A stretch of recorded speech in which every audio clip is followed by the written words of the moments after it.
Ce soir-là, c'était une nuit totalement normale à l'hôpital Lorette. Le son de mes pas résonnait dans le couloir vide, alors que je faisais mon tour de ronde. J'avais déjà entendu des infirmières appeler la zone où je me trouvais la zone des légumes. Et à vrai dire, je ne pouvais pas leur en vouloir. Ce que la plupart des gens ne savent pas, c'est que les patients dans le coma sont souvent parqués à un étage de l'hôpital, où on donne des soins palliatifs, s'ils ne sont pas dans un état qui nécessite qu'ils soient régulièrement examinés par un docteur. Je me suis empressée de passer devant les chambres, en gardant bien en tête ce pourquoi j'étais là. Alors que je m'approchais de sa chambre, j'ai accéléré le pas. Je suis rentrée dans la chambre de Miranda Waters. Et comme d'habitude, j'ai trouvé son mari à ses côtés. J'avais de l'admiration pour la dévotion de cet homme envers Miranda. Après 9 longues années, il était toujours cet homme fidèle et dévoué. Le voir venir tous les jours à l'hôpital me donnait chaud au cœur. Cette femme avait sûrement dû être quelqu'un d'extrêmement bien avant de se retrouver dans cet état. Récemment, j'avais créé un lien avec Monsieur Waters. Et je dois avouer que j'étais plus enthousiaste que j'aurais dû l'être, à l'idée de le voir. Et tout ça, ça rendait ce que j'avais prévu pour Miranda encore plus difficile à cacher. Vous savez que les heures de visite sont déjà terminées, non? Il m'a souri à son tour, et m'a répondu. Je sais qu'elle est là-dedans. Oui, j'en suis sûre. Non, sérieusement, j'arrive à sentir sa présence. Quand on a été avec quelqu'un pendant si longtemps, ce sont des choses que l'on sait. Je ne viendrais pas ici tous les jours si je ne ressentais pas ça. Une larme a coulé le long de son visage. J'étais fascinée de le voir ne pas abandonner, et que malgré son coma, sa femme faisait toujours partie intégrante de sa vie. Je ne sais pas pourquoi, mais dès la première fois où je l'avais vue, j'avais été attirée par cette patiente, plus que par n'importe quelle autre. Pour être honnête, j'ai développé une espèce d'obsession envers elle. L'affection de son mari était contagieuse. Et peu de temps après, j'avais décidé d'essayer quelque chose de peu orthodoxe pour essayer de réveiller Miranda. À vrai dire, le jour d'après, j'étais censée commencer ce que j'avais de prévu. Cette nuit-là, j'ai eu vraiment du mal à dormir, et j'ai cauchemardé de ce qui allait se passer le matin suivant. Vous voyez, j'avais de grands projets pour Miranda. J'étais totalement d'accord avec ce que son mari disait. Même si elle avait été catégorisée de légumes par mes autres collègues, il y avait quelque chose qui me faisait penser le contraire. Par intuition, je l'avais mise dans une machine à IRM, et j'avais vu quelque chose qui m'avait réellement surprise. Il y avait de l'activité dans son cerveau. Même si je n'y croyais pas au début, j'ai également remarqué qu'elle était capable de réagir à ma voix. Même si elle n'était pas capable de prononcer des mots, son cerveau s'illuminait comme pour donner des réponses, et faisait biper la machine. J'avais gardé tout ça pour moi pour 2 raisons. Premièrement, et je dirais que c'est la raison la plus noble, je voulais être sûre à 100% que je ne me trompais pas, afin de ne pas donner de faux espoirs à son mari. Deuxièmement, et ça j'imagine que c'était la raison narcissique, en tant que neuroscientifique, ce que j'avais découvert était révolutionnaire. Et je voulais vraiment impressionner la communauté médicale et le grand public avec mes découvertes. Notre établissement avait une machine IRM à laquelle j'avais libre accès pendant la nuit. Alors, j'ai mis Miranda à l'intérieur et je lui ai demandé de penser à une brise chaude d'été. J'ai regardé les écrans et je lui ai demandé d'y penser à nouveau. Les résultats étaient parfaitement similaires. J'ai donc dit à Miranda que penser à ça équivalait à dire oui. Et donc, que si elle souhaitait répondre de façon positive, elle devait penser à cette brise chaude d'été. Miranda, est-ce que vous comprenez ce que je vous dis? Il y a eu de l'activité dans son cerveau, mais ça n'indiquait pas les résultats auxquels je m'attendais. Écoutez Miranda, j'ai vraiment besoin que vous vous concentriez. Pensez à une brise chaude d'été. Ça veut dire oui. Vous comprenez? Cette fois-ci, son cerveau s'est illuminé de la même façon que les 2 premières fois. Je n'ai pas pu m'empêcher de sourire. Parfait. Maintenant, j'aimerais que vous pensiez à un seau d'eau glacée. Je veux que vous imaginiez que vous plongez la main à l'intérieur. Je veux que vous ressentiez réellement le froid, Miranda. D'accord? Sur l'écran, son cerveau s'est illuminé d'une façon bien distincte de ce qui correspondait à oui. Ok, pensez-y à nouveau. À ma grande satisfaction, les mêmes résultats sont apparus. Et ça, Miranda, ça veut dire non. D'accord? Je l'ai fait s'entraîner avec les oui et les non pendant un long moment. Je trouvais qu'elle apprenait extrêmement vite. Quand j'étais sûre qu'elle avait parfaitement compris, je lui ai finalement demandé « Ok, est-ce que vous vous appelez Miranda Waters ?» Et les résultats ont indiqué qu'elle pensait oui. Je n'arrivais pas à contenir mon excitation. « Est-ce que vous avez un mari ?» Oui. « Est-ce que vous avez des enfants ?» Non. J'étais rassurée de ne pas avoir vu un résultat qui voulait dire non. Mon admiration pour cette femme ne faisait que grandir. Mais ça m'a poussée à poser une question dont la réponse me terrifiait. « Miranda, est-ce que vous avez mal ?» Oui. J'en ai eu la chair de poule. C'était horrible. Tout ce que ça indiquait, c'est qu'elle souffrait. Mais pour le moment, je ne pouvais pas savoir à quel point. À ce moment-là, j'ai eu l'impression de perdre une petite partie de mon âme. Et ça m'a encore plus motivée à aider cette femme. Est-ce que vous savez où vous êtes? Oui. Vous êtes à l'hôpital Lorette, dans le Wisconsin. Est-ce que c'est correct? Non. J'ai essayé à nouveau en simplifiant.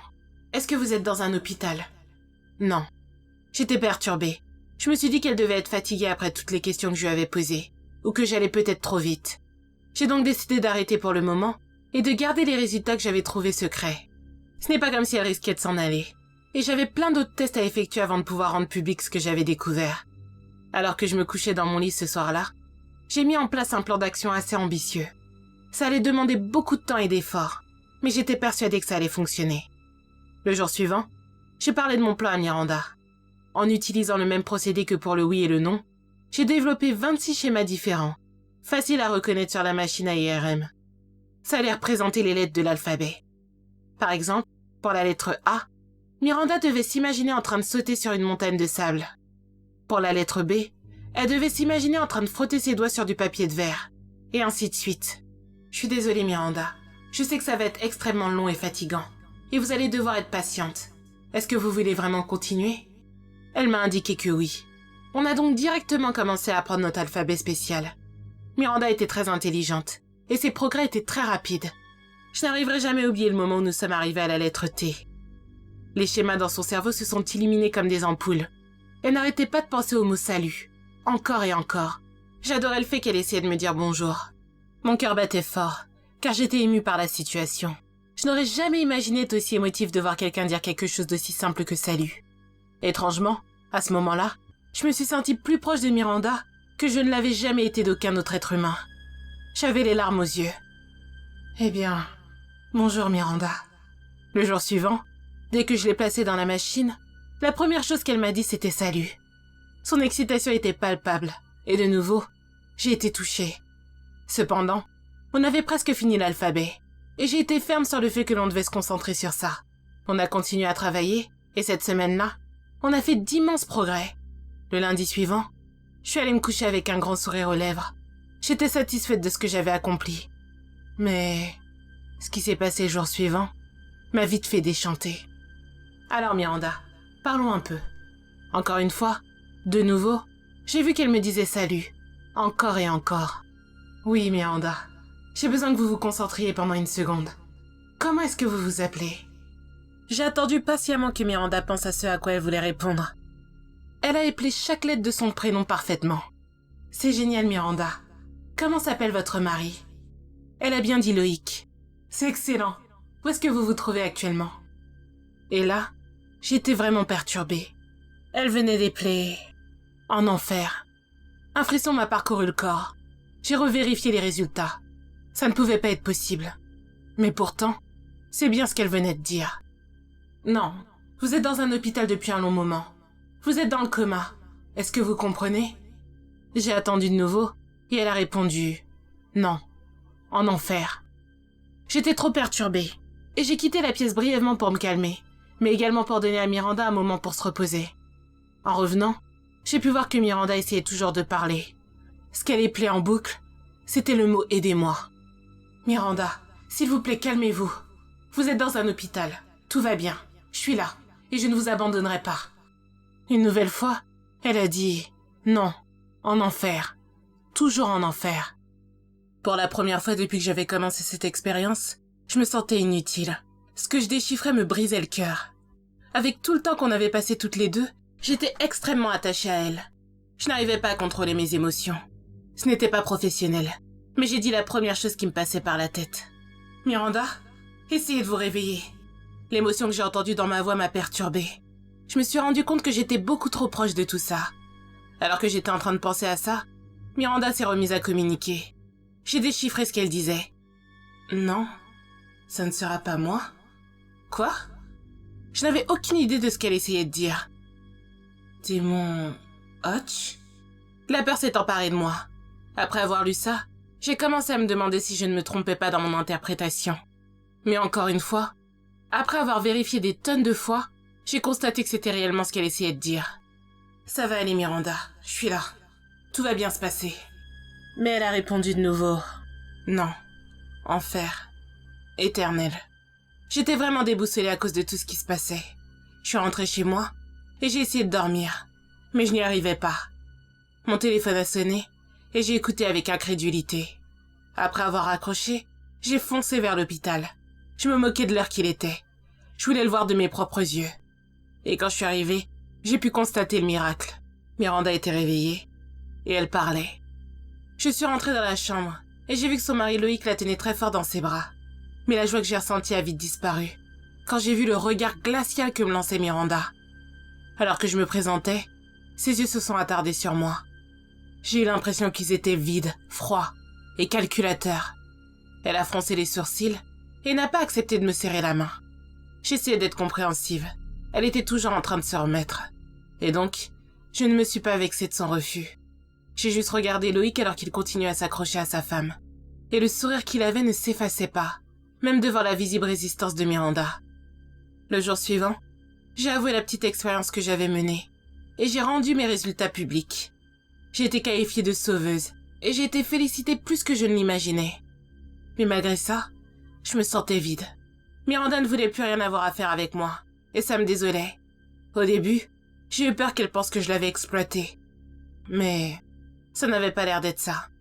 Dès que j'avais entendu parler de son réveil miraculeux, j'avais imaginé à quel point on serait devenus de bonnes amies. Mais pourtant, ce n'était pas le cas. C'était même tout le contraire. Et avec ce qui ressemblait à du dégoût sur le visage, elle a refusé tout test futur. Et même de simplement aller boire un café avec moi. Je dois avouer que ça m'a fait très mal. Mais tout s'est empiré avec une conversation que j'ai eue avec Loïc, le mari de Miranda, il y a 3 semaines de ça.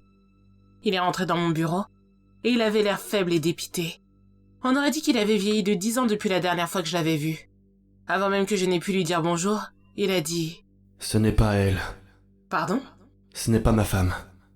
Ma femme était quelqu'un de gentil et douce. Et elle avait toujours un sourire magnifique sur le visage. Mais cette femme... Non. Cette chose... Il s'est arrêté au beau milieu de sa phrase, et a commencé à sangloter. Je l'ai pris dans mes bras, et j'ai essayé de ne pas pleurer à mon tour. Écoutez Loïc, elle a vécu des choses horribles. Beaucoup de patients qui sortent du coma expérimentent un changement de personnalité, et même des pertes de mémoire. Vous devez être patient. Elle recommencera à être la Miranda que vous aimez sous peu. Laissez-lui juste un peu de temps. J'avais dit ça avec conviction, mais je n'en croyais pas un mot. Quelque chose était vraiment étrange. Je n'en avais aucun doute. Laissez-lui du temps, Loïc, d'accord ? Et je dis une fois de plus. Malheureusement, à ce moment-là, je ne savais pas qu'il ne restait plus beaucoup de temps à Loïc. Alors que je rentrais dans le parloir, j'ai attrapé le téléphone. Et me fixant de l'autre côté de la vitre, il y avait ce visage, qui il y a peu de temps avant me remplissait d'espoir. Maintenant, je n'arrivais même pas à regarder ce monstre sans avoir envie de vomir. Ce qu'elle avait fait à Loïc, la façon dont il avait été retrouvé, c'était terrifiant. Elle m'a regardé avec un regard vicieux et méprisant. Puis, elle a pris le téléphone de son côté, mais elle n'a rien dit. « Hotch, c'est ça ?» ai-je dit avec dégoût. Pour la première fois, une lueur est apparue dans son regard. Son visage renfrogné a changé, et un rictus est apparu sur son visage. Elle avait un air démoniaque, et j'ai dû me battre de toutes mes forces pour ne pas détourner le regard. Elle m'a fait un clin d'œil, puis elle a finalement dit... Bonjour Dr Williams. Miranda vous dit... Salut.